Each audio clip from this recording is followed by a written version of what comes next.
الرحمن الرحیم۔ السلام علیکم۔ شادی کے پہلے دن دولہا کھانے کا ایک بڑا سا تھال لے کر کمرے میں داخل ہوا۔ کھانے کی بڑی زبردست خوشبو آ رہی تھی اور دلہن سے کہنے لگا، آؤ کھانا کھاتے ہیں۔ تو دلہن بولی، میں نے دیکھا ہے کہ آپ کی والدہ نے بھی ابھی تک کھانا نہیں کھایا، آپ اپنی والدہ کو بھی بلا لیں تاکہ ہم مل کر کھانا کھا سکیں۔ لیکن خاوند بہت ہی ٹال مٹول سے کام لے رہا تھا، وہ شاید بلانا ہی نہیں چاہ رہا تھا۔ اسی لیے بیوی نے جب اس کا ماں کے ساتھ ہی رویہ دیکھا تو اس نے ایک دم سے ہی طلاق کا مطالبہ کر دیا۔ بظاہر تو کوئی بڑی بات نہیں تھی جو طلاق کی وجہ بنتی، مگر اس کے نتائج کافی سال گزرنے کے بعد سامنے آئے۔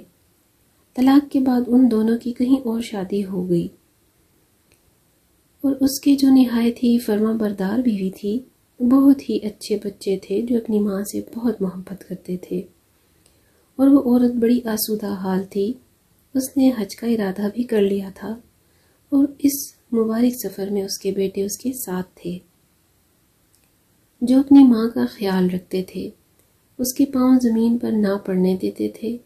صحرائی راستوں کی دشواریاں ہوتے ہوئے بھی سفر اچھا جا رہا تھا کہ راستوں میں انہوں نے دیکھا ایک ہارا بھٹکا ہوا شخص تھا، لباس ملگجا سا، پاؤں میں جوتا نہیں تھا، گندے اور برے حال میں وہ کہیں راستے میں گرا پڑا تھا۔ ماں نے بیٹے کو دیکھا، اسے کیا ہوا ہے، اسے اٹھاؤ، اس کا منہ ہاتھ دھلاؤ، اسے کچھ کھلاؤ۔ لڑکوں نے ایسا ہی کیا۔ جب اس عورت نے اس آدمی کا چہرہ دیکھا تو پہچان گئی کہ یہ تو اس کا پہلا شوہر تھا۔ اس عورت نے اس سے پوچھا، تمہارا یہ حال کیوں کر ہوا؟ تو وہ کہنے لگا، میرے بچے میرا خیال نہیں رکھتے۔ اور اس نے فوراً ہی کہا، وہ کیوں کر تمہارا خیال نہیں رکھیں گے؟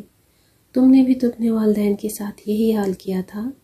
میں تو شادی والے دن ہی سمجھ گئی تھی کہ تم اپنے والدین کے حقوق پورے نہیں کر رہے۔ ہم یہ تو چاہتے ہیں کہ ہمارے بچے ہمارے فرما بردار ہوں، مگر ہم اپنے والدین کے کتنے حقوق پورے کرتے ہیں یہ ہم بھول جاتے ہیں، جو انسانی حق ہے، تاکہ اس کا بڑھاپا شاندار طریقے سے گزرے تو وہ اپنے والدین کے حقوق بھی شاندار طریقے سے پورے کرے۔ اگر آج کی ویڈیو اچھی لگے تو لائک